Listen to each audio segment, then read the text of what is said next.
नमस्कार, कैसे हैं आप सब। कक्षा 8वीं इकाई 5 दोहे, इसमें हमने कबीर जी के बारे में पहले देखा था। आज रहीम जी के बारे में देखेंगे। रही मन वे नर मर चुके, जे कहूँ मांगन जाही, उनते पहिले वे मुए, जिन मुख निकसत नाही। रहीमा जिन मुख निकसत नाही। जो रहीम उत्तम प्रकृति, का करि सकत कुसंग। चंदन विष व्यापत नहीं, लिपटे रहत भुजंग। रहीमा लिपटे रहत भुजंग। बड़े बड़ाई ना करे, बड़े न बोले बोल। रहीम नहीं राकब कहे, लाख टका मेरो मोल। रहीमा लाख टका मेरो मोल। आवत ही हर्षे नहीं, नैनन नहीं सने। तुलसी वहाँ न जाइए, कंचन बरसे मेघ। तुलसी कंचन बरसे मेघ। विद्या धन उद्यम बिना, कहो जो पावे कौन। बिना डोलाए ना मिले, जो पंखा को पौन। तुलसी जो पंखा को पौन। रहीमन वे नर मर चुके, जे कहूँ मांगन जाही। रहीमन वे नर मर चुके, जे कहूँ मांगन जाही। उनते पहले वे मुए, जिन मुख निकसत नाही। रहीम जी कहते हैं कि वे मनुष्य मरे हुए हैं, नर यानी कि मनुष्य।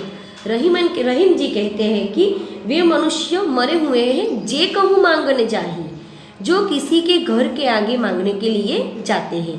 रहीम जी कहते हैं कि वैसे मनुष्य मर ही चुके हैं, जो किसी के घर के आगे मांगने के लिए जाते हैं। लेकिन उनते पहले वे मुए, उनसे पहले वे लोग मर जाते हैं, जिन मुख निकसत नाही, जिनके मुख से ना ऐसा शब्द निकलता है कि हम नहीं देंगे। रहीम जी कहते हैं कि वे मनुष्य मरे हुए हैं, जो दूसरों के पास मांगने जाते हैं, परंतु उन लोगों से पहले तो वो लोग मर जाते हैं जो मांगने वालों को देने के लिए इनकार करते हैं। जो मांगने आता है उन्हें कुछ देते नहीं हैं, वो लोग तो उनसे भी पहले मर जाते हैं। रहीम जी वैसा कहते हैं कि हमारे पास जितना कुछ भी हो, हमें किसी को देना चाहिए। तो रहीम जी कहते हैं कि वे लोग तो मर जाते हैं जो किसी के घर के आगे मांगने के लिए जाते हैं, लेकिन उन लोगों से पहले वे लोग मर जाते हैं जो देने के लिए मना करते हैं। जो रहीम उत्तम प्रकृति, का करी सकत कुसंग। चंदन विष व्यापत नहीं, लिपटे रहत भुजंग। रहीम जी कहते हैं कि उत्तम प्रकृति यानी कि स्वभाव, जो व्यक्ति उत्तम प्रकृति का है, जो व्यक्ति उत्तम स्वभाव के व्यक्ति पर, रहीम जी कहते हैं कि उत्तम स्वभाव के व्यक्ति पर बुरे लोगों की संगति का करी सकत कुसंग यानी कि जो खराब संगति है वो। तो रहीम जी कहते हैं कि जो व्यक्ति पहले से ही उत्तम स्वभाव की है, तो बुरे लोगों की संगति का बुरा असर उन पर नहीं पड़ता।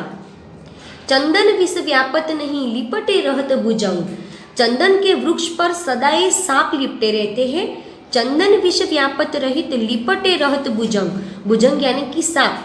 चंदन के पेड़ पर भुजंग यानी कि सांप हमेशा लिपटे ही रहते हैं, लेकिन चंदन के वृक्ष में, चंदन में सांपों का विष फैलता नहीं है। रहीम कहते हैं कि उत्तम स्वभाव के व्यक्ति पर बुरे लोगों की संगति का बुरा असर नहीं पड़ता। चंदन के वृक्ष पर सांप लिपटे रहते हैं, लेकिन चंदन पर सांप का विष वो व्याप्त नहीं होता, सांप का जो विष होता है वो उनमें लिपटा नहीं जाता। तो रहीम जी कहते हैं कि उत्तम प्रकृति वाले लोगों को बुरी संगति वाला चाहे तो भी उन्हें नहीं बिगाड़ सकता। जैसे चंदन का पेड़, चंदन के पेड़ पर हमेशा सांप लिपटे रहते हैं, लेकिन चंदन की सुवास कभी कम नहीं होती। चंदन सदैव मंदिर में सभी जगह में उपयोगी होता है। तो रहीम जी ऐसा ही कहते हैं कि उत्तम प्रकृति वाला व्यक्ति किसी भी व्यक्ति के पास बैठे, उसके पास रहे, लेकिन वो स्वभाव से कैसा है, उत्तम है, तो कोई उसका कुछ बिगाड़ नहीं सकता। तीसरा है बड़े बड़ाई ना करे, बड़े न बोले बोल, रही मन हीरा कब कहे, लाख टका मेरो मोल। तो रहीम जी कहते हैं कि बड़े लोग कभी भी अपने मुख से अपनी प्रशंसा नहीं करते। बड़े न बोले बोल यानी कि वो अपने आप अपनी प्रशंसा नहीं करते हैं, वह कभी बड़े बड़े बोल भी नहीं बोलते हैं। तो रही मन हीरा कब कहे, लाख टका मेरो मोल। तो रहीम जी कहते हैं कि हीरा भी कभी अपनी कीमत, अपना मूल्य नहीं आंकता कि मेरा मूल्य लाख टका है, मेरा मूल्य लाख रुपया है। ऐसा हीरा कभी भी अपना मूल्य नहीं आंकता। तो रहीम जी कहते हैं कि बड़े व्यक्ति है, वो बड़े लोग हैं, कभी भी अपने मुख से अपनी प्रशंसा नहीं करते, सचमुच कभी भी बड़े बड़े बोल नहीं बोलते, बड़ी बड़ी बातें भी नहीं करते। उसी तरह रहीम जी कहते हैं कि हीरा भी कब कहता है कि मेरा मूल्य लाख टका है, मेरी कीमत लाख टका है। ऐसा कहते हैं कि बड़े व्यक्ति है वो अपने आप कभी अपना मूल्य आंकते नहीं है। आवत ही हर्षे नहीं, नैनन नहीं शने, तुलसी वहाँ न चाहिए, कंचन बरसे मेघ। तुलसीदास जी कहते हैं कि जिस घर के आवत ही हर्षे नहीं, आवत यानी कि आना, आवत ही हर्षे नहीं, हम किसी के घर पे जाते हैं यानी कि हमारे घर पे कोई आता है, आवत ही हर्षे नहीं, जो व्यक्ति हमारे घर पर आता है उनको देख के हमारे मुख पर हास्य न हो, हमारा मुंह चढ़ा हुआ हो। नैनन नहीं स्नेह, नैनन यानी कि आंखों में, स्नेह यानी कि प्रेम, हमारे घर पर आए हुए व्यक्ति को देखकर हमारा हृदय लागनी से विभोर न हो, हर्षित न हो, हमारी आंखों में प्रेम न हो। तुलसी वहाँ न चाहिए, कंचन बरसे मेघ। तुलसीदास जी कहते हैं कि वैसे लोगों के घर पर कभी भी नहीं जाना चाहिए, वहाँ भले ना सोने का बरसात होता हो, लेकिन हमें ऐसे लोगों के घर कभी भी नहीं जाना चाहिए।